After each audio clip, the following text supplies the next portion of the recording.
Hello, അപ്പോൾ ഇന്ന് എന്നോടൊപ്പം ഉള്ളത് നമ്മുടെ ബിഗ് ബോസ് താരം ഡോക്ടർ ബിന്നിയാണ്. അപ്പോൾ ഒരു ആഡ് ഫോട്ടോഷൂട്ടാണ് ഇന്നുണ്ടായിരുന്നത്. ഞാൻ വിളിച്ചറിഞ്ഞ ഓടി വന്ന് എനിക്ക് ചെയ്ത് തന്നതിന് ഒരുപാട് താങ്ക്സ്. അപ്പോൾ ഫസ്റ്റ് ലുക്കൊക്കെ കഴിഞ്ഞത്, സെക്കൻഡ് ഡ്രസ് ചേഞ്ചൊക്കെ കഴിഞ്ഞ് ഞങ്ങളിതേ പാക്ക് ചെയ്തിരിക്കുകയായിരുന്നു. അപ്പോഴാണ് പറഞ്ഞത് ഒരു ചെറിയൊരു കോൺവെർസേഷൻ മേക്കപ്പ് ആർട്ടിസ്റ്റിനായിട്ട് ഈ ആഡിൽ വേണം എന്നുള്ളത്. ഒരു നിമിഷം പകച്ചു പോയിട്ട് ഇരിക്കുന്ന ഇരിപ്പാണ് ഈ കാണുന്നത്. റെഡിയാണ് ഞങ്ങള് റെഡിയായിരുന്നു, ഇന്നലെ റെഡിയായിരുന്നു.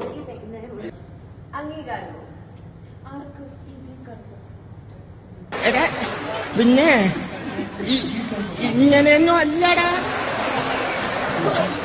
എടേ ഇത് നമുക്കിന്ന് പോണ്ടേ?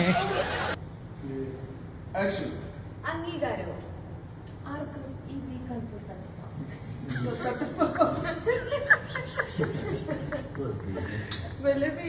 അങ്ങനെ ബിന്നി കുറേ കഷ്ടപ്പെട്ട് എന്നെക്കൊണ്ട് ഡയലോഗൊക്കെ പറയിപ്പിച്ചു.